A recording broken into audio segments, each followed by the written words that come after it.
姐妹平安。我们一起尖叫，大声来呼救我们的大家吧！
主，我们要继续歌唱来赞美你。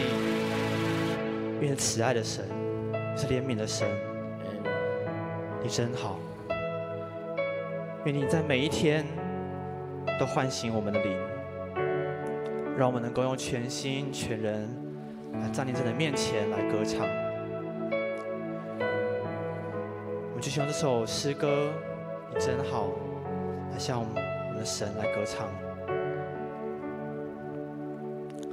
你慈爱使我回转向你，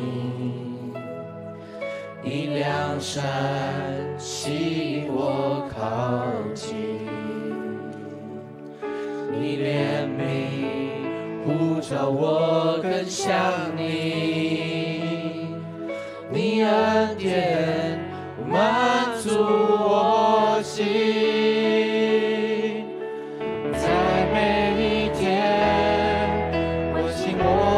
赞美，用我全心来歌唱，你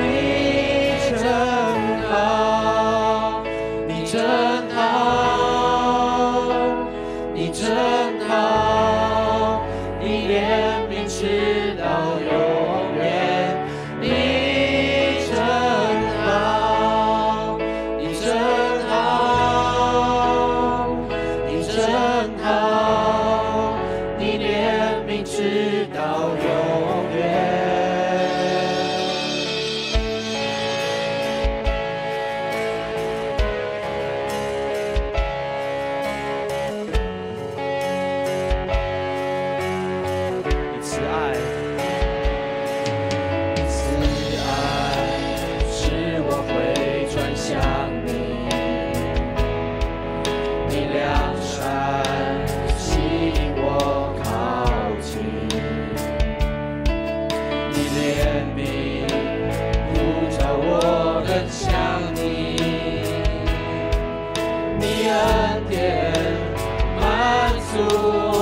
在每一天，我要敬拜你。在每一天，唤醒我灵赞美，用我全心来歌唱。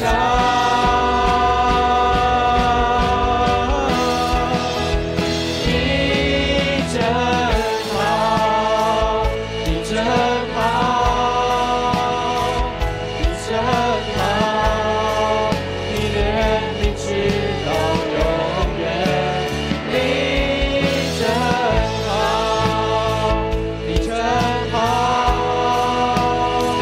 你真好，你怜悯直到永远，真好，你真好，你真好，你真好，你怜悯直到永远，你真好，你真好，你真好，你怜悯直到永远，你慈爱直到永远，你良善直到永远，你怜悯直到永远，到永远。是的，主，你慈爱直到永远。你慈爱直到永远，你良善直到永远，你怜悯直到永远，到永远。你慈爱直到永远，你良善直到永远，你怜悯直到永远，到永远。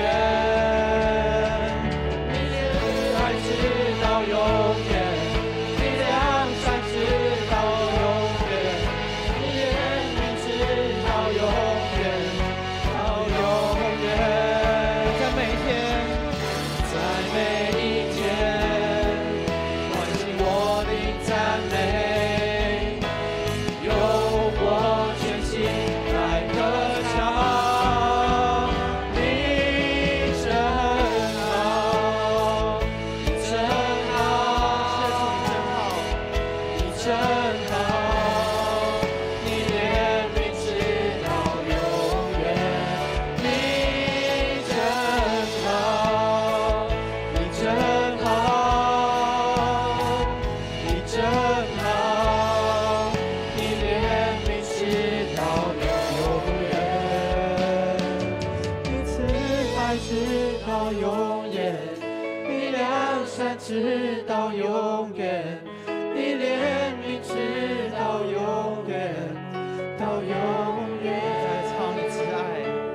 你慈爱直到永远，你良善直到永远，你怜悯直到永远，到永远。是的，主，你的慈爱要直到永远，你的良善直到永远，你的怜悯要直到永远，你的圣洁要直到永远。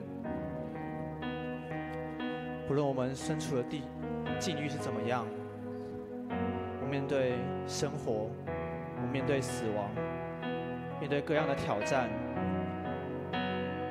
我们何以坚持站立？因为我们的神圣洁到永远。我们用这首歌来歌唱，我们世世代代都要屈膝在你面前，来俯伏敬拜我们圣洁的神。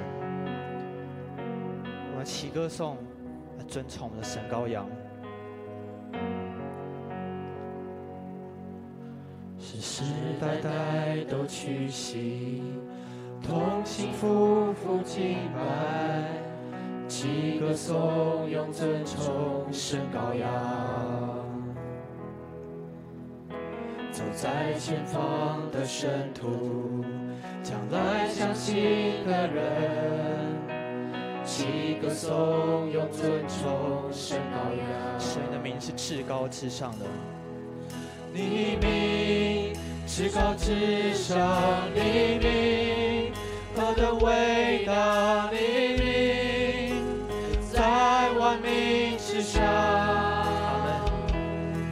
所有宝座全能，所有地位能力之名，在万民之上，终结是呼喊。圣洁，万物都呼喊。圣洁，羔羊被高举。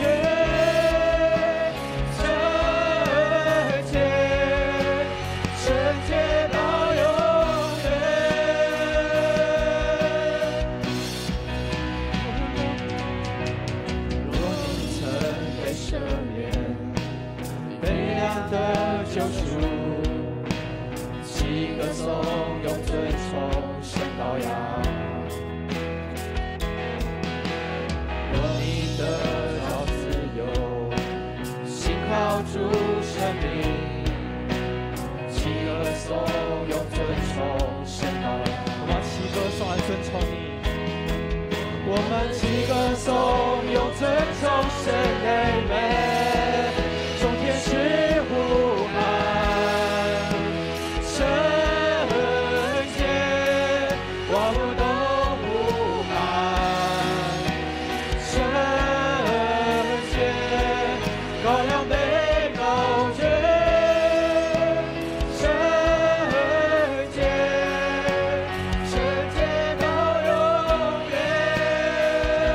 圣洁到永远。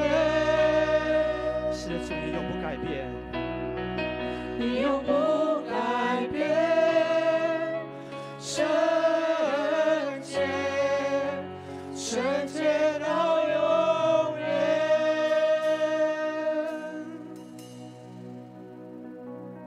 是的，主啊，因为你的不改变，我们知道我们软弱，常常被迫改变的。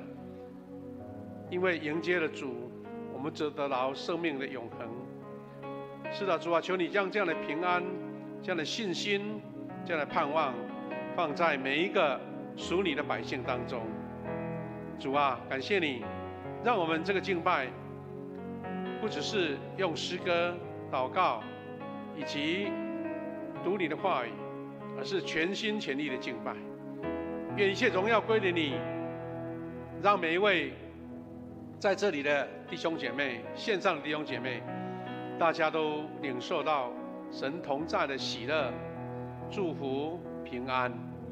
也愿神临在我们当中，让我们每一个敬拜的流程都有圣灵的带领。愿一切荣耀归给你。祷告奉靠主耶稣基督的圣名祈求，阿们。弟兄姐妹，我们仍然站着，我们来一起祈念使徒信经，来告白我们的信仰。一起来，我信上帝全能的父，创造天地的主。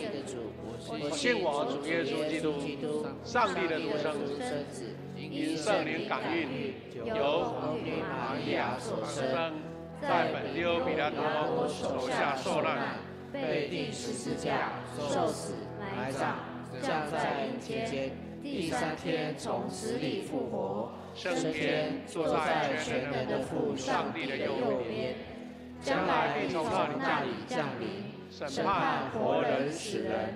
我信圣灵，我信圣而公之教会，我信圣徒相通，我信罪得赦免，我信身体复活，我信永生。阿们。请坐。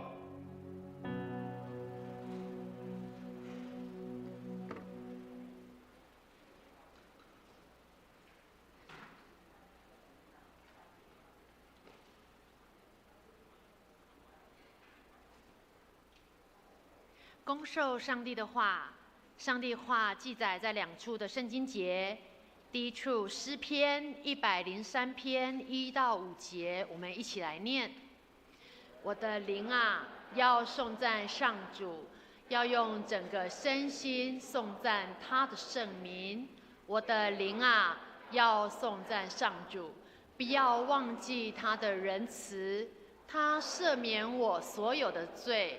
他治好我一切的病，他救我脱离死亡，他以怜悯慈爱环绕着我，他用种种美物来满足我，使我青春常驻，健壮如鹰。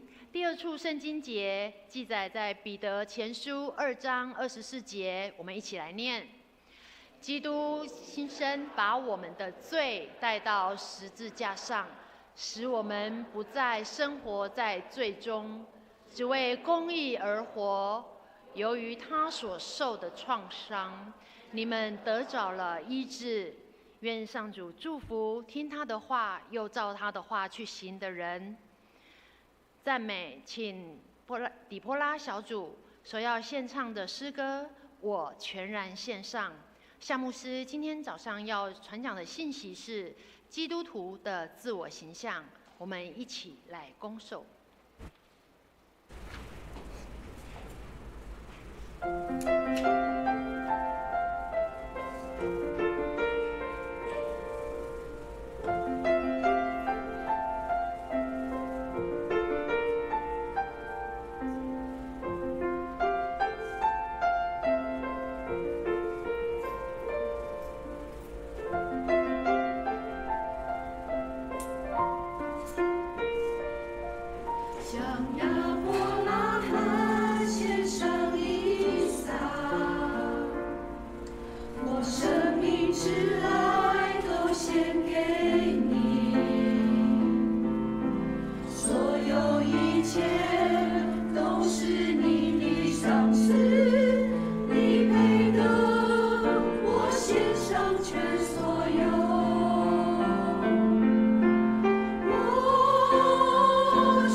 这一首全然献上，愿神让我们每一个人在主面前更加的觉知，在神面前更加的有力量。弟兄姐妹，大家平安。我们感谢主听到台风要来的消息听说礼拜二、礼拜三是最接近台湾的，愿神保守，让我们那个不受影响了大家能够平安度过。上个礼拜下雨人比较少，那今天还好，这个现在天气还没有改变，愿神赐福大家再来一个礼拜，一切的行程都得神的保守。我们要一起来分享神的话语，我们现在做祷告。慈悲的父神，感谢你赐给我们从你来的恩典祝福。主啊，是的，我们要全然的献上，全然在你面前，是因为你的爱、你的恩典赐给我们这样的能力，赐给我们的智慧。无论是十字架有多么大的挑战，我们就是走在前面，世界放在后面。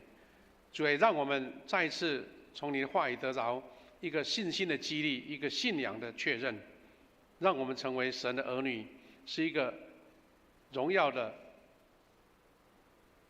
得祝福的、有权柄的一个个体，一个神的儿女。我们要分享你的话语，求你借你的话语来激励我们。祷告奉耶稣的名祈求，阿们。弟兄姐妹，我们这几个礼拜一起要用这个主题来分享学习，就是我们基督徒的自我形象到底是什么自我形象。那我们刚刚读的这个经文就是诗篇103篇里面的话，等一下我们做一个解说，还有我们的彼得前书。那我们做一个开头，就是说基督徒怎么样自我认定自己的身份是什么。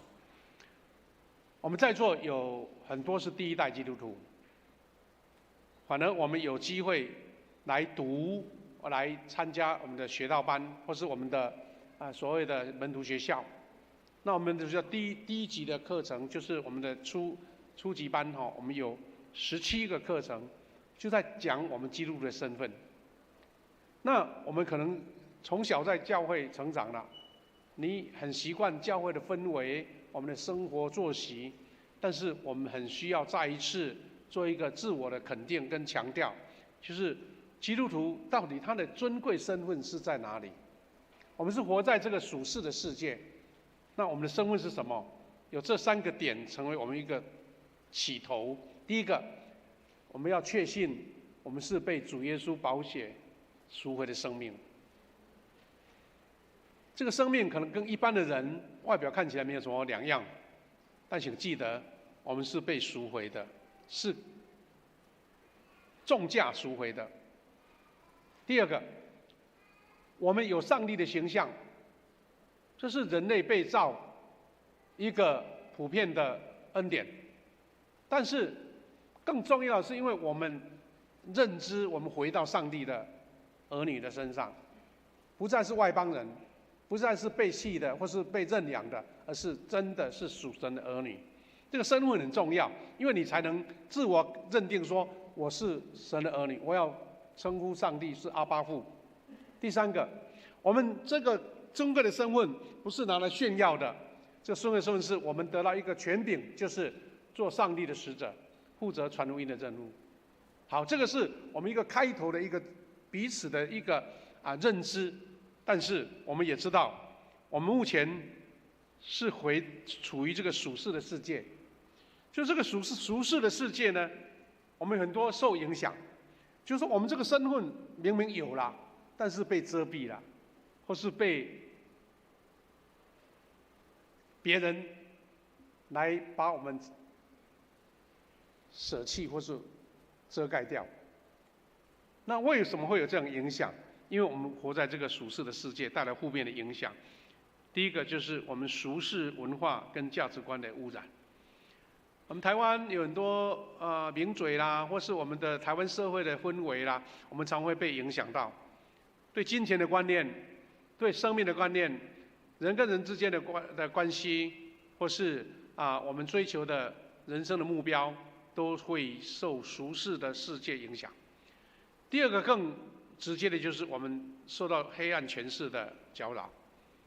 很多看不见的属灵的力量在影响你，或者在干扰你，会在引诱你，或是在刺激你，甚至打击你。我们不知道，被影响了。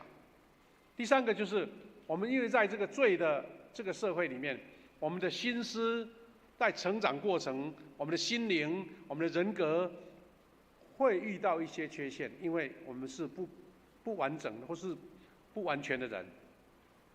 那这些在每一个弟兄姐妹我们人的身上都具备都有，但是你怎么样去排除，或是怎么样去克服，或是把上帝儿女的身份再一次做强调，这是今天我们要一起学习的。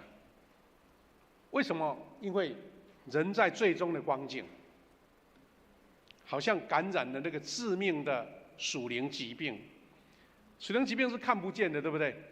也不是显示在身上。比如说我牧师脚不舒服，我这脚会痛，走不动。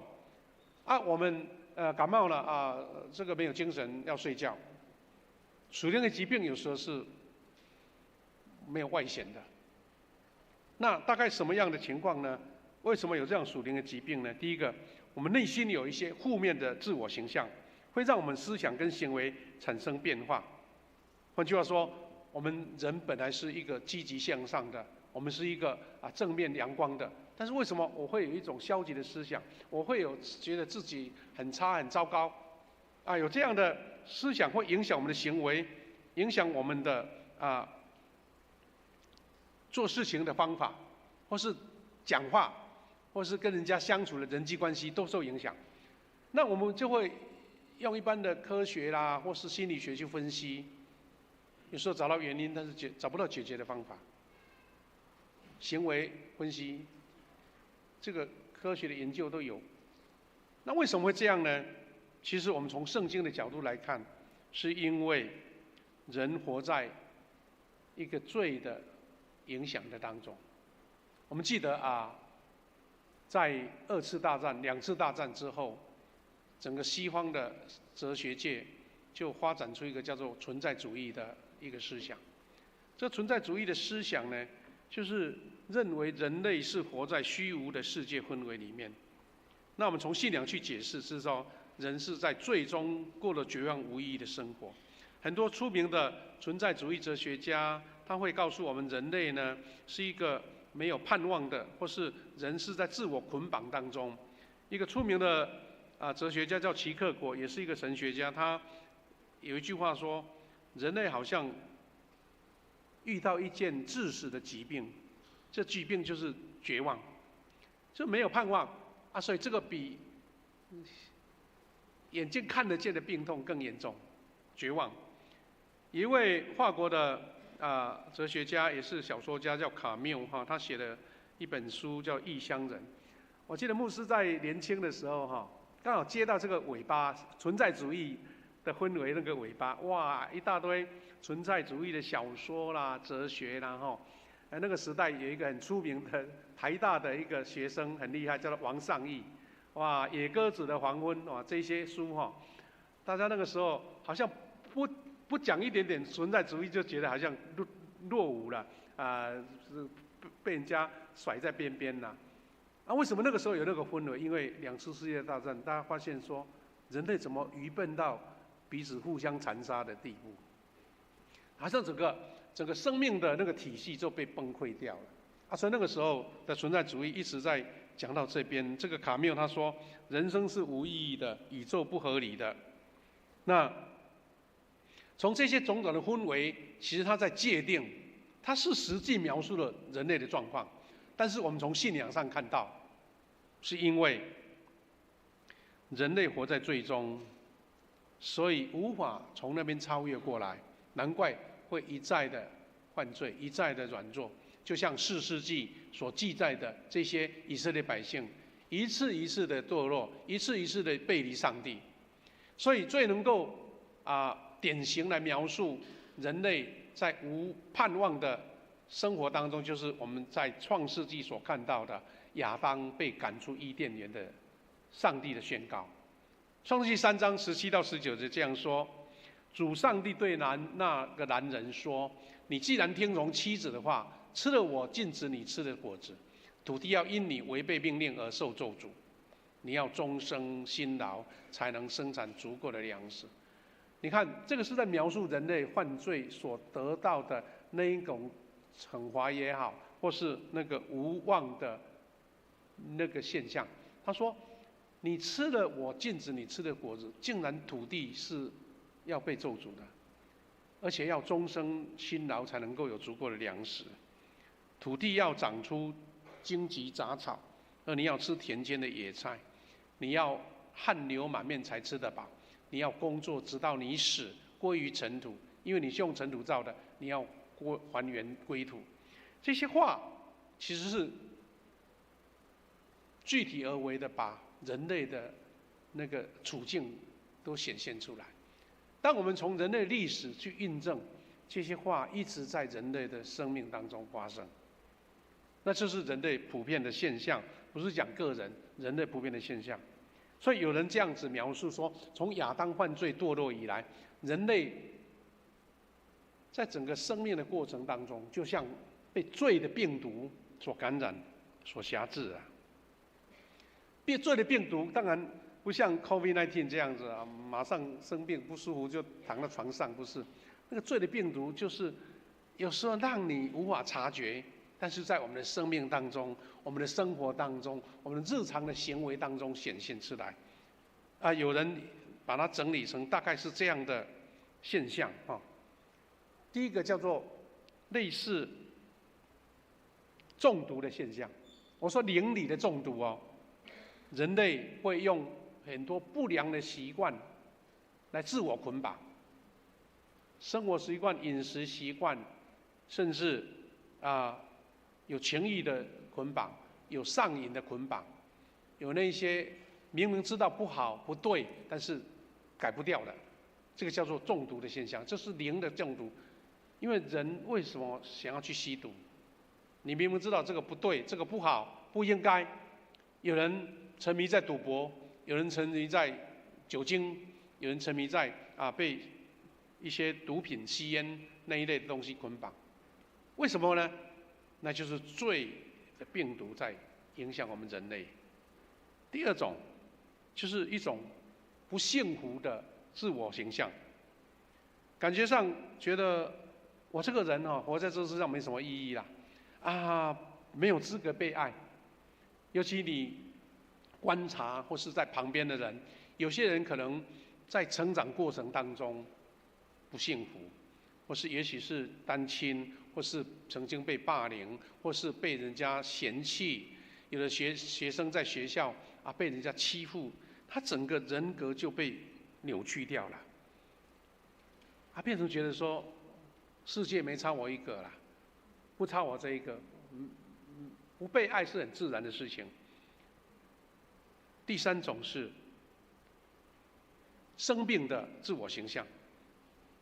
人在伊甸园本来是一个完全不受病毒或是病痛影响的，但是当被罪来的时候，我们发现人会在病痛的恐惧当中，甚至觉得担心这担心那，就没有一个自我的意志力去对抗说我是被主耶稣宝血所洁净的，我是一个健康的个体，我是一个活泼有能力的，常常会被那个病痛所恐惧捆绑住。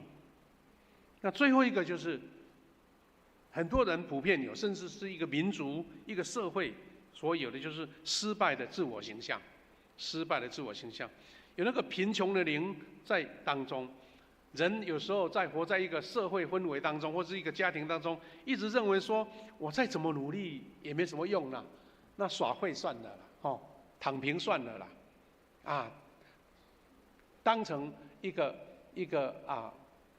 社会的一个没有用的人，也不想努力，因为努力也没用，可能这个被社会影响。所以有人在观察说，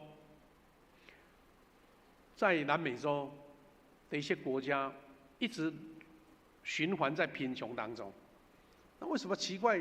他明明物产很丰富的，一个国家叫智利，你们知道，在南美洲一个很狭长型的，因为安第斯山的左边从头到尾很长很长，左右才没几十公里啦，但长度就很长。这些智利的人哈，有人观察，有人统计说他们的铜矿哈，就是开采不完呐，再怎么开采都够用。但是这个智利的政治不好，他们的生活、他们的贫穷一直存在，常常发生，有时候不是政变的，就是政治不稳定。原来他们去观察到说，智利被白人统治过，但是他们本地的他们的那些在地的人，觉得自己矮人一截，没有自信，觉得是被殖民的，特别是原住民，所以他们没有那种自我向上或是成长的那一种力量，那这个就是贫穷的灵，或是失败的灵。另外一个国家叫做巴拉圭，以前曾经跟我们是邦交的国家，我们常常要拿钱去帮助他们。其实巴拉圭比我们台湾大很大，物产也比我们丰富，为什么那么贫穷呢？原来这个类似跟智利一样，有人观察到说那边有一种植物哈，就是好像野草，有那个根茎的，就是在泥土里面它会长出像地瓜一样，所以很容易生长，也不用特别栽培照顾所以拔出来就可以吃了。但是呢，那种野草就是好像那个马铃薯啦，或是地瓜有一个很特性，就是你拔起来，你要在1-2天内把它吃完，不然的话会糊烂掉。有人把它称为就是巴拉圭的一个玛纳一个玛纳。那他们也是常常遇到经济上的衰弱的问题。那因为整个国家那种自我失败的形象一直深植在人心里面。其实我们看到世界很多国家为什么老是循环那个贫穷呢？因为他们对自己没有信心，有时候是仰赖别人的一个资助。其实我们不要说别的国家，我们在这边年纪跟牧师一样，或是稍微年轻一点，都体会到，台湾呢有一段时间我们是觉得自我的形象不好，因为在国际社会不大被接纳，对不对？又被中国有一些打压，所以以前呢，我们出国都觉得好像认为自己台湾人觉得很不好意思啊。但是那个时候，我们很喜欢看那个少棒队出国比赛得冠军，哇，大家兴奋得不得了，因为觉得哇一些怨气都被抒发掉了，所以当时棒球会变成国球，跟这个有关呢。但是台湾人就像我们常讲的就像旱子唔惊路头乱，就是觉得不能被这样子所以台湾人做生意很厉害在困境当中就到处到国际去了，去做生意。慢慢我们的经济改变了，我们的科技改变了。现在竟然特别疫情过后，哇，很多国家对我们台湾另眼相看呢。我们现在走出去都感觉以台湾人为骄傲，你的 passport 都觉得很有用，很好用。特别我们到日本去被日本人把它看成贵宾来招待这样子。为什么会这样呢？因为我们的国家慢慢民主改善了，那我们的国家的经济也改善了，特别是这几年高科技，让人觉得哇，台湾确实是一颗明珠啊。那这个形象从早期的自我觉得被矮一截，被赶出联合国，哇，觉得自己好像很委屈的样子啦。那这个也是一种形象的不一样我们现在觉得我们成为一个台湾人很幸福我们的健保很棒那更不用说我们基督徒了。基督徒，你如果觉得自我形象不够的话，我记得小时候我们在乡下，基督徒很少所以要吃饭的时候不敢祷告，你知道吗？觉得好像被人家笑有人还欺负你。你要祷告的时候，把你的碗都拿掉了，把你的肉剪掉了。那这个是为什么？因为你对自己是基督徒没有一个很明确的健康的形象跟自信。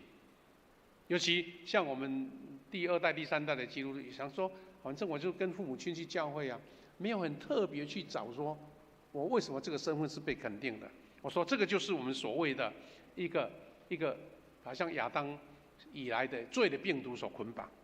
但是牧师要跟大家一起分享这个最基本的课题，就是我们要有上帝宝贵的礼物，就是新生命的自我形象。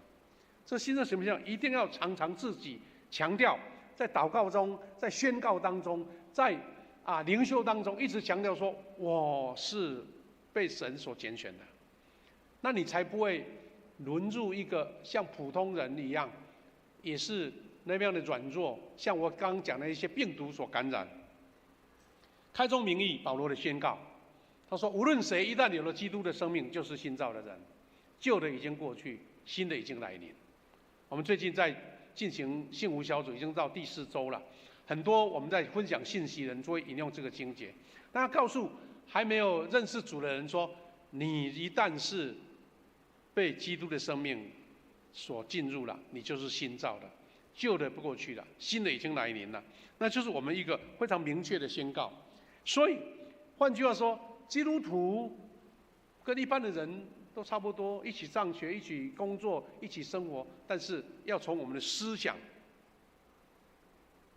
强化开始。思想如果被影响了，你再怎么强，你都会觉得自己不够。所以我们从箴言4章23节看到这个关键点，我们要从心灵的改造做起。箴言4章23节，我们都会背的，我们一起练一遍好不好？预备，来！你要保守你心，胜过保守一切。因为一生的果效是由……为什么会这样呢？比如说一个人很强壮，他身高180，但是一旦被人家看说：“哎呀，你智慧不够，或是你的身高还不够”，你会认为自己自行残碎。我们常常在一张团体照片当中，你一看就会先看到自己。哎呀，我眼睛没有张开啦，这个照片不好。或者说，很多人聚集当中，你会注意到自己。那如果是正面健康的没问题，但是有时候你会觉得好像我就差人家一截，比起来不足。那个就是由心发出来，根本没有人在意你呀。一张照片那么多人，20-30个照相，谁会看到你呢？但是你看到那一张，你就不喜欢，你会觉得哎呀，怎么那么糟糕？那是人的心嘛。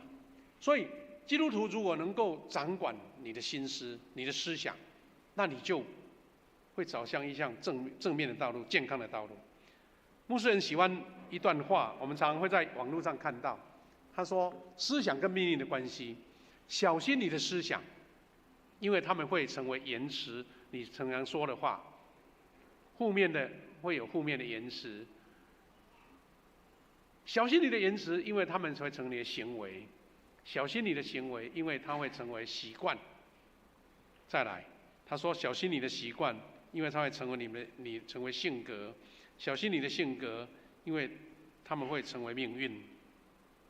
我们常常会从这段话，但是我们从头跟尾就知道了，因为你的思想偏差，你的思想不健康，就会影响你的命运。这是多大的一个警醒或是提醒啊！弟兄姐妹，我们知道有时候一些习惯，你觉得小习惯没什么问题，但其实如果你要好的习惯，是要刻意去培养的，刻意去改变的，而且是刻意要去提醒的。感谢主，虽然我们知道这个思想有时候人跑出来很难去控制了，但是基督徒要有一个很大的明确，是说我这个思想不是靠我自己掌握，是因为有神圣灵的灵力帮助我去克服这个负面的思想。就刚刚我讲的那些好像属灵的病毒在感染我一样。所以基督徒的自我形象要从这边开始，在主耶稣里面，你有这个新的自我形象。换句话说，你要常常自我宣告说，本来是犯罪的、不义的、丑陋的、被丢弃的这个老我，因为耶稣基督的宝血，我罪已经得赦免，而且称为义。那平常生活当中，我们还是有这个软弱啊，还有那样的不足啊，你要常常做宣告，你要常常在主里面把你的思想强调说，你是的，你是宝贝的儿女，你是正面的，是健康的，是神恩典的儿女，你要这样强调。不然的话，你会常常被那些不好的东西所捆绑。而且，基督徒要这样宣告说：在世上受藐视卑微的人，会因着人生与主耶稣连结而产生改变。换句话说，这个软弱的自我，这个不足，你跟我差不了多少。但是我因为跟主耶稣连结了，主耶稣的宝血进到我里面了，主耶稣的生命进到我里面了，我会不一样。你要常常有这样的自信。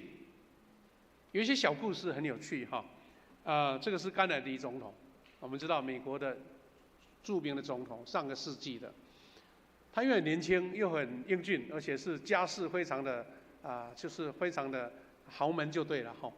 那年轻都被选上总统。然后他在演讲的时候写了一张稿子用手写一张稿子。后来因为我们知道甘乃迪被暗杀了哇，成为这个上个世纪轰动的新闻呐。然后甘乃迪的那张手稿后来被人家拍卖，卖出了$134,500呢一张普通的纸。我说牧师的那个书桌旁边一大堆稿纸丢在那边呢，人家要回收谢牧师告诉我说，那些回收的那个阿姨她说那个废纸我不要了，你要纸盒啦，或是一本的我才要，那些小纸屑我也不要。那什么意思呢？这张纸是因为被甘乃迪写的嘛，他的笔迹嘛，所以变成那么多钱。毕卡索我们也知道这个西班牙出名的画家，他5分钟用一支铅笔随便素描一下，就后来被人家拿去卖一栋房子的价钱。什么意思呢？就这个出名的人呢，这个物以稀为贵嘛。那更夸张了，我们最近很多人都知道这位大谷翔平，哇，这个太出名了，而且他是亚洲人，是日本人，所以我们觉得，哇，一个人在西方的棒球世界竟然能够呼风唤雨，我们也觉得真的太厉害了，这个大谷翔平。他呢，最近红得不得了，红得不得了。他的50轰是今年的第50支全垒打的球已经被竞标到多少呢？$105万，$105万，3000多万台币。为什么那么多钱呢？就是一个球而已价值才去买最延长的也只不过几千块好不好？但是被卖到这么多的价钱，而且是日本人标的，现在还在涨价为什么呢？因为日本人觉得说，哇，我们这个日本的球星呢，这个球要把它标下来，拿给他做纪念，因为50轰50盗。美国的棒球历史到现在，他是第一个，所以难怪那么珍贵了。而且更夸张的是那个道奇的球场，他们竟然把那个大谷翔平跑过的那个山垒是到本垒的那个土地的泥土，把它挖起来卖，一份说有$4766。什么原因呢？反正你喜欢你就会想要买，因为我觉得拥有大谷翔平踩过的土感觉很荣耀这样子。这个意思是要让我们知道说，我这个生命可能看起来没什么珍贵，但是我跟耶稣绑在一起就不一样了。拥有耶稣的宝血，我这个生命是比大谷翔平的球还珍贵的。有一个小小的故事，我们更了解这个差异的故事，价值差异的故事，跟谁绑在一起很重要了。他说，一根稻草丢在街上是垃圾，但是跟白菜以前人没有什么塑胶袋，对不对？来捆白菜，那一根稻草就是白菜的价格。但现在秋天到了，大闸蟹哇，那个蟹膏很好吃那个稻草来绑螃蟹那是螃蟹的价格。同样一根稻草，为什么不一样价格？是因为你跟谁绑在一起很重要。弟兄姐妹，这个故事让我们理解到什么呢？我是一个罪人根本在神面前抬不起头来，但是因为跟耶稣在一起，跟耶稣绑在一起，所以基督徒要常常自我宣告说，上帝赐给我一个健康的自我形象，包括我们的肉体的健康，也是靠这种信心来宣告的。你知道吗？有美国很多科学研究都这样讲哦，说每一个礼拜正常来做礼拜的，他的健康指数比一般不正常做礼拜甚至不来做礼拜的，至少健康10岁，就是至少寿命大10岁，那是有科学根据的，因为他是统计啊。这些人有在做礼拜，那些人没有，为什么呢？因为常常在教会里面去建立那个自我健康的形象，我是有活力的。我们的松联常常请我们的医生1个月来讲一次啊。那个医生都很惊讶，说：哇，你们松联的一个年纪那么大，大家都活力十足，而且光彩漂亮。因为他们自认为说，我是被神所遮盖的，被神所照顾的，我是有健康的身体，我要唱诗歌来赞美主，那种整个心境不一样。那基督徒更需要这样的宣告，特别你在吃饭、你在生活的祷告，神啊，你要赐给我一个健康的身体，因为我是被耶稣所赎回的，是宝血所洁净的。等一下我们讲道完，要一起来做一个医治的祷告。我希望你有这样的自信，有这样的信心，是在神面前宣告我是被医治的，而不是纯粹说好像这个动作、这个仪式走到前面来，你是依赖别人，而是你自己建立自我的信心哈。我们看到这些经文在印证这些我们的宣告。马太福音8章17节，他说：“这是要应验先知以赛亚的话，说他代替我们的软弱，担当我们的疾病。”换句说，每一个人都有疾病，我会不健康的时候，但是因为有宣告主耶稣要担当了，我要成为有力量、有健康的人。第二个，彼得前书2章24节，基督亲自把我们的罪带到十字架上，使我们不再生活在罪中，只为公义而活。由于他所受的创伤，我们得到了医治。记得，不是我们多么锻炼，我们多么生活习惯多么好，我们都难避免有病痛在我们当中。但是我们是宣告说，我们的病痛、我们的软弱、我们的不足、我们的罪，被耶稣基督带到十字架上了。因为他受创伤，被替代了，我们就得到了医治。第三个，以弗所书2章6节，他这样说：上帝已经使我们在基督耶稣的生命里，跟基督一同复活，一同在天上掌权。弟兄姐妹，有一个印证我们身份的一个故事哈，就是狐假虎威。另外一个故事就是老鹰跟小鸡。那这两个故事怎么样去描述呢？我们大概一看这个成语就知道意思了。一只狐狸呢，被老虎抓到了，因为老虎的那个身量比它大大概10倍吧，所以这只狐狸想说这次没命了。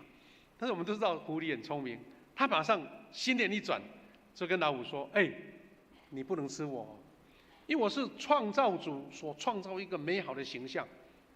你不能吃我，你吃我一定会被造物主把你处罚。”这只老虎被唬得一愣一愣的说：“你怎么证明？”他说：“你试试看，你在我后面，我走前面。你看所有的野兽，所有的动物都要逃跑。”那个老虎也真的乖乖说：“好，走吧。”就是真的，老虎呢就在狐狸的后面一直走。真的看到所有的万物百兽都逃到丛林里面，然后这只狐狸说：“你看吧，你看我的身份多么珍贵，你怎么可以吃我呢？”真的就是他这样被释放了，因为老虎不敢吃他。那我们都知道这个故事是说，其实万物怕的是怕老虎，不是怕他，怕这只狐狸。那什么意思？就是说，有时候假的身份都能够骗过别人了，但是真正的身份，你有没有认知？你的身份是贵重的身份。那另外一个故事就是老鹰跟母鸡，当然是小鸡也有是老鹰跟鸡的故事。这个故事版本很多，但简单来讲是什么呢？说有一位好像很会探险的年轻小朋友，他到树林里面去，就看到有一窝那个老鹰的巢有一颗蛋，他就好像很调皮，就把它捡回来了。想说这个蛋到底能不能吃？不行啊。他就想说，刚好家里的母鸡在孵蛋，要孵小鸡，他就在暗中母鸡去啄食的时候，就把它放到母鸡的那个窝里面，让母鸡来孵。没想到真的，后来小鸡都孵出来了，那个蛋孵出来，原来是一只老鹰的蛋，所以也是老鹰一起来。那老鹰小时候跟这些小鸡跑来跑去，在地上跑来跑去，打滚啦、翻土啦、吃虫啦、吃那些五谷啦。哇！有一天，一只老鹰飞过来了，母鸡说：“赶快躲起来啊，危险啊！”所以这只小鹰也跟小鸡赶快藏起来，藏到草丛中，因为怕被老鹰吃掉嘛。不过这些小鸡都躲起来，只有这只小鹰说：“奇怪了，明明它有翅膀，我有翅膀，为什么它在天上飞，我们要在地上打滚？吃那些野虫呢？奇怪。”他就跟他的这些同伴把他当成兄弟姐妹，说：“人家会飞，我们也一起飞好不好？”那些小鸡是说：“不要笨了啦，我们就永远在地上的啦，不用飞了。”但是这只小鹰觉得，跃跃欲试，他就跑到一个高高的地方，开始展示他的翅。但我们知道老鹰的翅很长嘛，跟鸡的翅不一样。摔了几次，他就真的飞了起来了。原来他的身份本来就是老鹰，就可以在天中翱翔的。但他当自我认定他是老鹰的时候，他就不再跟小鸡一起在地上打滚了，他是在空中飞的，是吃山上的那个野兽或是一些小动物，或是喝山上的甘泉。那这两个故事给我们一个对照。狐狸，它再怎么装也是狐狸，不是老虎。但是小鹰，它认出自己的身份，它是飞上天的，而不是小鸡。那我们基督徒呢？你怎么样认定你是狐狸呢，还是那只老鹰？所以基督徒有一个自我的形象的建立，就是不再沉溺过去负面的形象。负面的自我形象，因为诗篇给我们明明白白的宣告。诗篇第5节103篇第5节说：“上主用种种美物来满足我，使我青春常驻，健壮如鹰。”我们在复习整段经文，他说：“我的灵啊，要颂赞上主，要用整个身心颂赞他的圣名。”再强调一次，他说：“我的灵啊，要颂赞上主，不要忘记他的仁慈。”不要忘记什么呢？第3节他有讲了，他赦免我所有的罪，他治好我一切的病。第4节，他救我脱离死亡，他以怜悯慈爱环绕着我。第5节他说，用种种美物来满足我，使我青春常驻，健壮如鹰。弟兄姐妹，我们从诗篇的宣告就知道说，我这个身份是老鹰的身份，是健壮如鹰，是青春常驻的。当你有这样的自我形象的话，你就才能超越我们这个属于这个3度世界，就是立体世界的这个人。我们是被圣灵第4度空间所掌管的，这个力量是从那边而来，但是要建立你的自信。所以我们一起来勉励，我们要以上帝所赐的新身份来生活。常常强调自己，彼此鼓励。你是上帝的儿女，你是荣耀的。所以用上帝的眼光来看自己，因为你是用神的眼光，是用老鹰的眼光，而不是小鸡的眼光。第2个，接纳爱惜透过基督宝血得救的自己。你是被拣选的，你是被重价赎回的，所以你的自我形象是一个新的自我形象来生活。我们做一个例子是说，我们都知道我们的身体我们的手指的指纹，几十亿人当中没有一个一样的。上帝为什么那么的认真呢？把这个事情看得很重，因为他就是要创造独特的你。你是认为啊这个没什么，反正大家都指纹呐，但是你是认为你是被上帝所造独特的。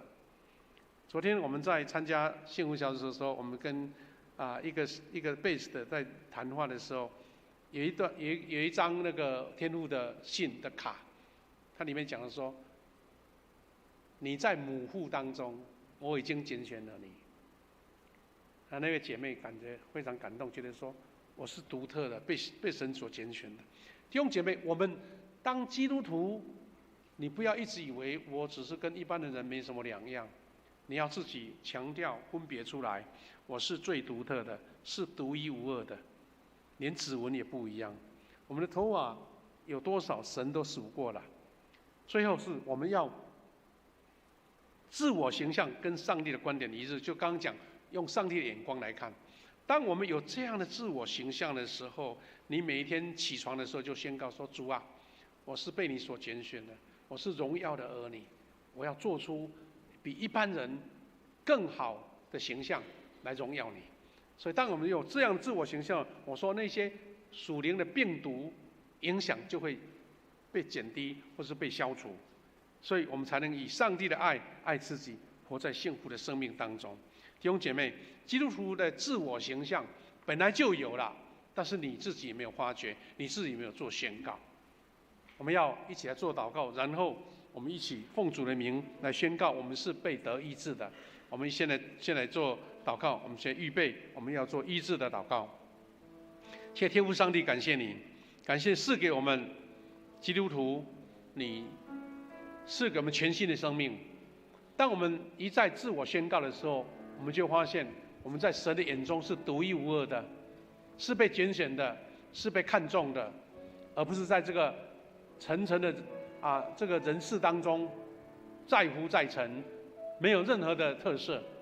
主啊，让我们看重这个基督徒的自我形象，在宣告当中看见神的独特在我们当中，让我们有健康的自我形象，有平安的自我形象，有幸福的自我形象，是神儿女宝贝的儿女的自我形象。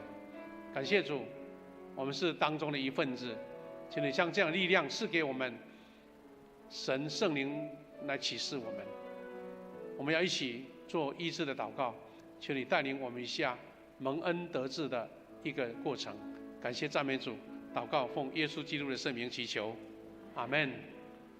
弟兄姐妹，我们要请我们的敬拜团一起带我们来唱这首诗歌《医治我》。当在唱的时候，弟兄姐妹，你身体有病痛，你心中有软弱，有哀伤，有不足，有需要代祷的，勇敢走到前面来，勇敢走到前面来。我们有代祷团队，我们有长老，我们有小组长，要为你做按手的祷告。请记得刚刚牧师分享的，你要自我形象是认为我是被耶稣基督宝血所洁净的，我要相信要被得医治，你是这种的信心的建立，要领受神的祝福。好，我们一起来唱这首诗歌。那在唱的时候，我们就陆续到前面来。我们请同工预备，一起来。压伤的芦苇，它不折断。感谢主到前面来。将残的蜡烛，它不吹熄。要受服侍的到第一排哈。可以到中间来没关系，来过来一点。平安喜乐都陪代祷团队、小组长、我们的长老，请到前面来。平安喜乐都陪伴我，医治我，我必得痊愈。万军之耶和华，全能的主。我们弟兄服侍弟兄，姐妹服侍姐妹。如鹰展翅上腾，奔跑走天。到第一排来，不要客气，再一次。压伤的芦苇，它不折断。如果不够，可以2层哈，2排没关系。将残的蜡烛，它不吹熄。或是在左边也可以。带到左边来。哈利路亚！因为我们有这样的自信，是被神所赎回的，被神所医治的，我们就勇敢的宣告，勇敢的唱出得医治的诗歌。哈利路亚！一起唱。医治我，我必得痊愈。万军之耶和华，全能的主，医治我，我必得痊愈。如鹰展翅上腾，奔跑走天路。音乐继续，要服侍的被服侍的举手一下，让我们同工认定你。好，都有了。好，我们开始，请同工开始来做服侍。也可以带开一点没关系，带开一点没关系哈。这边人比较多，挤一点，带到后面去也没关系。好，我们同工请帮忙。还有人在第二次服侍哈，有人来第二次服侍。同工不够的，我们第二次再服侍啊哈。平安喜乐都陪伴我，医治我，我必得痊愈。万军之耶和华，全能的主，医治我，我必得痊愈。如鹰展翅上腾，奔跑走天路，医治我，我必得痊愈。万军之耶和华，全能的主，医治我，我必得痊愈。如鹰展翅上腾，奔跑走天路，医治我，我必得痊愈。万军之耶和华，全能的主，医治我，我必得痊愈。如鹰展翅上腾，奔跑走天路。我们继续服侍，我们请弟兄姐妹站起来好不好？我们再唱一次医治我，一起来宣告神的医治要临到我们。预备来，医治我，我必得痊愈。万军之耶和华，全能的主。还有谁没有服侍到的？不要客气，举手一下。我必得痊愈。如鹰展翅上腾，奔跑走天路。弟兄姐妹，我们邀请大家用你的手放在你的心上，牧师奉主的名来做宣告，要用神的恩典医治每一位，包括在线上我们参加礼拜的弟兄姐妹。是的，主啊，主耶稣，你为我们鞭伤，我们必得医治；你为我们受苦，我们就必得平安。这是神给我们美好的恩典。当我们这样宣告的时候，不是靠我们自己的能力，而是靠主耶稣基督宝血的大能。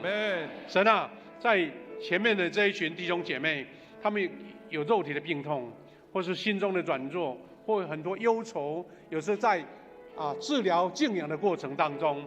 是的，主啊，当他们向主呼求的时候，神啊，求你应许他们，赐下你的宝血医治临到他们身上。我们在座的弟兄姐妹，身心有软弱的，线上的弟兄姐妹有需要代祷的，愿神亲自降下你的医治平安给每一位弟兄姐妹。就像早期妇女摸了主耶稣的衣裳，她就被痊愈了，得医治了。因为这个是信心，信心要帮助我们。神啊，求你赐下你的医治跟平安给每一位真心恳求主你赐下医治的人当中。愿每一位弟兄姐妹都享受了主耶稣基督儿女身份的荣耀、健康跟平安。哈利路亚！感谢主，祷告奉耶稣基督的圣名祈求。阿门。我们用拍手感谢主，谢谢。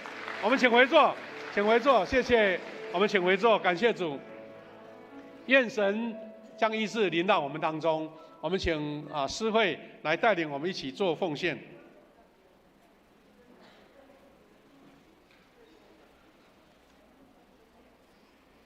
奉献，这时请我们一同来奉献。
请起立，我们一同来唱奉献的诗歌《一生爱你》。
请坐。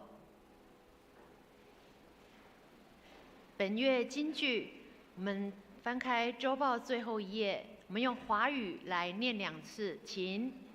为义受逼迫的人有福了，因为天国是他们的。马太福音5章10节，再次。为义受逼迫的人有福了，因为天国是他们的。马太福音5章10节。现在由我来报告。我们看周报第2页，下周主日敬拜服事同工，主礼是夏牧师，诗会是邱怡执事。我们翻开第4页，肢体交通本会消息。第2点，本会定于下个主日10月6号举行世界圣餐主日，我们也会有圣餐礼拜，请大家预备心。第3点，本会第7期幸福小组进入第2个时程，也就是9月8号到11月3号，整整为期8周的福音，还有福音茶会、福音小组、幸福小组。整个活动在第8页，请各位弟兄姐妹为着各牧区还有小区各个幸福小组的事工来关心、代祷以及参与。我们看第4点。本会定于10月13举行松年主日暨重阳敬老会，那么今天在第9页也有公告，名单，也请各牧区团契协助来确认我们长辈的名单。如果今年刚好满70岁或有新进的松年会友，我们要联络一下我们的办公室来做更正。婚礼的祝福，我们看第5点，本会龚硕文医师以及底波拉瑞玲组长他们的2公子龚承彦弟兄以及孟成怡姐妹，将定于10月13号主日下午2点在台北济南教会举行婚礼。恭喜他们，愿上帝赐福。丧礼的消息，我们看第7点。本会王昭文执事，也就是程佑长老娘，在上个礼拜5凌晨蒙主恩召，安息主怀，享年60岁。我们将定于10月12号礼拜6早上8点半，在市立殡仪馆怀帝厅举行入殓以及火化礼拜，并定于隔天10月13号下午2点，在本会举办追思告别礼拜。昭文执事在本会从开创初期就担任执事，也担任细胞小组长、主日学、圣歌队、新朋友关怀、哀伤陪伴各个事工。我们邀请弟兄姐妹，我们一同来送昭文节。我们也一起关心程佑长老还有他的家人，在失去亲人的悲伤当中，我们一同关心他们，为他们代祷。我们看第8消息，其他消息报告第4，松年团契为50喜年定做的梦中竹纯钱筒已经到货，请有登记的弟兄姐妹礼拜完后到办公室来做领取。我们看门徒培育事工研习消息，第1点。冠冕理财协会冠冕理财的课程目前已经都在受理报名。那我们希望能够招满8个学员，我们就可以来开班。也邀请各位弟兄姐妹，我们一同从圣经中的教导来一同来学习正确的理财观。第2点，哀伤陪伴以及婚姻关怀的事工消息，请大家来注意，在10月7号即将开始第15期的哀伤陪伴课程。那如果身边有这样子的朋友，他们需要这样的课程，欢迎我们可以扫这个 QR code， 这是线上的课程，所以也欢迎大家能够将这样子的课程分享出去。另外，牧区团契消息请大家能够自行来参阅来看。那有关奉献征信，如果有出入，也向我们财务人员来做更正跟订正。那请夏牧师来补充报告。感谢主，我们今天第2堂礼拜有很多位新朋友来我们当中，我们很高兴要来欢迎你们。第一个，欢迎高燕华姐妹，燕华姐妹拍手欢迎你，欢迎你，欢迎你，欢迎你，谢谢。常常到我们教会来哈。第2位是郑以琳姐妹，以琳姐妹在哪边？来，欢迎你，拍手欢迎。以琳姐妹哈，她是属于安乐圣教会，她是谢牧师、夏牧师的同学的女儿，欢迎你哈，欢迎你。第4位哈是刘灵芝。还有刘灵恩，灵芝灵恩在哪边？欢迎你！要拍漂亮的照片哇，真的很感动哎。他这个介绍写说他们是看网路来的，希望你名副其实好不好？我们看到网路的很棒，来教会真的更棒好不好？欢迎你们。再来是刘冠明弟兄，欢迎你。刘冠明弟兄，他是从桃园来的哈，他也是看网路来的哈，真的很感动哈，谢谢。再来一位是戴玉慧姐妹，欢迎你。好，玉慧姐妹跟我们有一些互动关心因为她是我们义珍老师的跟彭军的同工，因为他们是在亲子共学园的家长欢迎你来参加哈。很高兴我们这一些好的朋友，欢迎你们常常来哈。牧师再做一点补充报告啦。当然第1点很重要的就是我们周报的第1点哈，就是我们的这个长职改选哈。那我们每一年，因为我们有轮休，所以每一年在10月底的时候就举行选举。那我们这边有一共有5个长老的候选，要选出2名，有14个执事候选人，有的是轮休在候选，有的是新推荐的。那一共有要选出4个哈。虽然我们每一年改选的人数不多，但是很多优秀的同工都列在名单里面。那当然，因为有名额的限制，但是我知道，无论是选上没选上，他们都在不同的岗位来服侍上帝哈。那有1、2个不同的方式，就是一个改变，我要跟大家报告。第一点就是我们第一次执事投票之后呢，因为有10几个候选嘛，那我们一个人圈4个人，如果300个会员，那就1200个被勾选，对不对？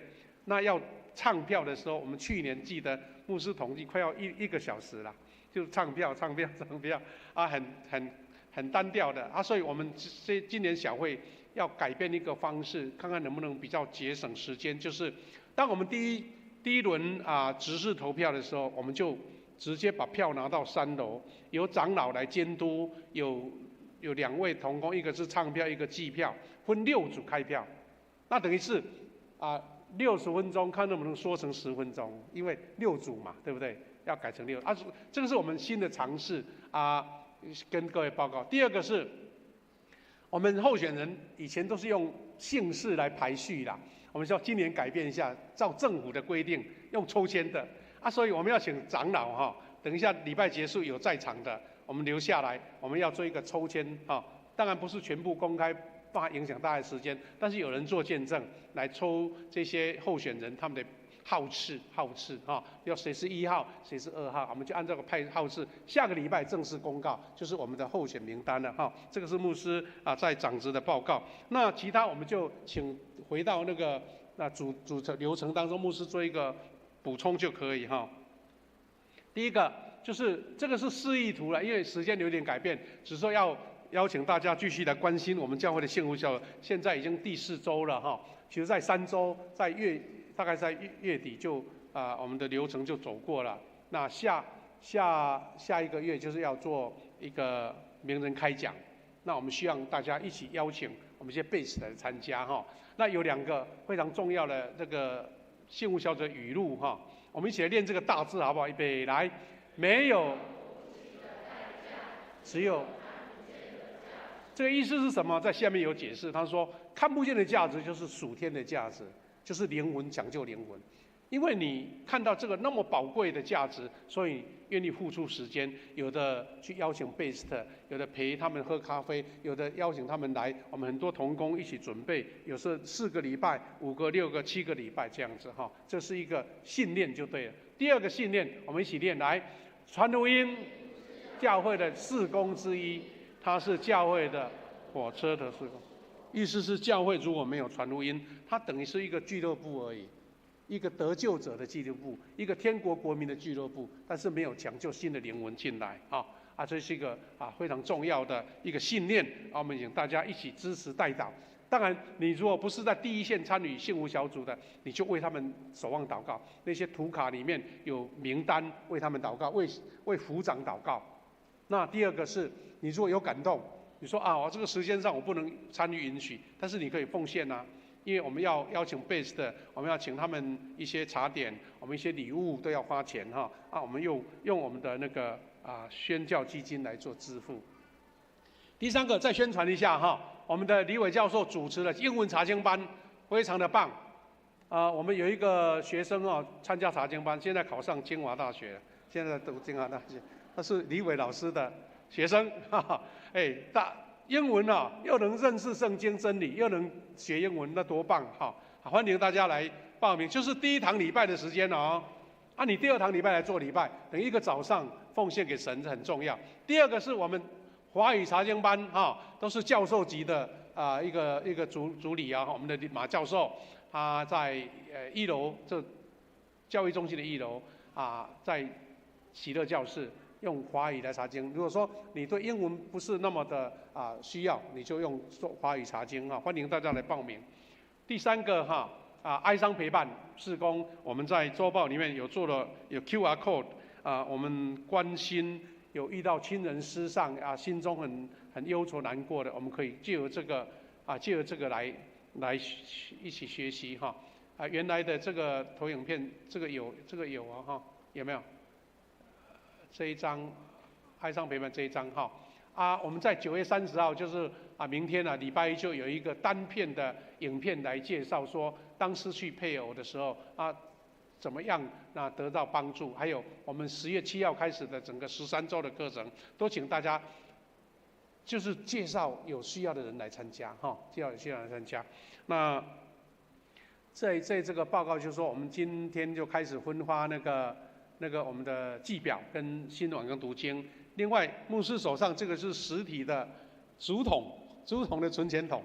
这个存钱筒不是摆在家里好看是为你要感动，有零钱放进去，为我们50几年的事工奉献我们要2年后呢，这个竹筒拿到教会来，这个那么漂亮，不敢把它剖开啦，稍微把它挖个洞倒出盐出就好，你再带回家做纪念如果有感动的，当然如果你光只是要做纪念也没问题如果用这个方式来奉献那更好欢迎大家等一下在礼拜结束到1楼那边有那个同工，我们送年同工你有订了你就来领一个150块如果呢如果你觉得我突然间忘了问看还有没有存货，如果有剩下的你要加买也加购也可以那最后有这一个圣经，就是专门给长辈老年人看的圣经，很大的字你要阅读很方便的欢迎来订购，因为这个今天最后一天了2本才卖2100，等于1本才1050块，不是500，牧师讲错了，1050块欢迎大家有自己阅读也很舒服了，因为字体很大字体很大。好，那我们也再补充一下就是在这边的消息里面我们也再一次来宣传一下我们的瑞玛姐妹她的女儿季安姐妹，在东区仁和路开设了一间叫做寻意调香的香氛店。现在年轻人很喜欢这样的一个风格跟布置瑞玛在这边，还有她女儿在这边我们的季安站起来，我们给她拍手鼓励一下，欢迎你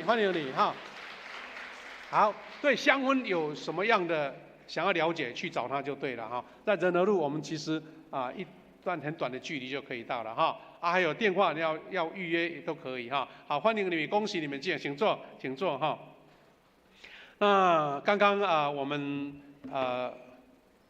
会期只是在讲到有关召文执事安息大家都很不舍了那我们另外一个角度是说，神恩典让他不再受肉体的病痛，到天国去了。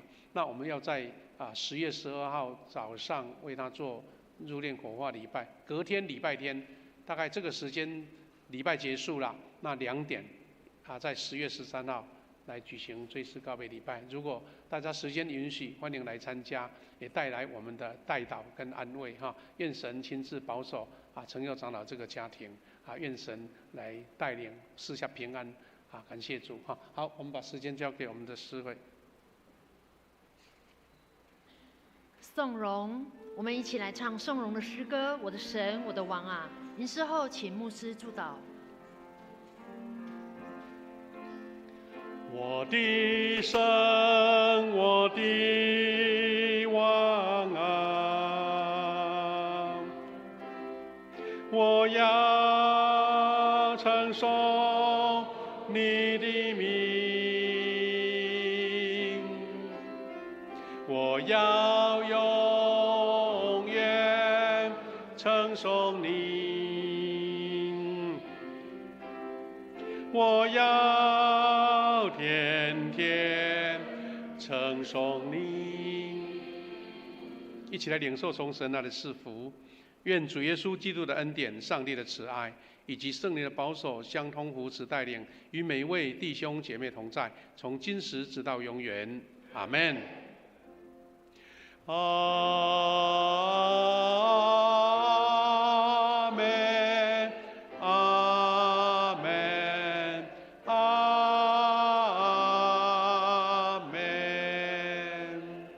请坐来默祷避会。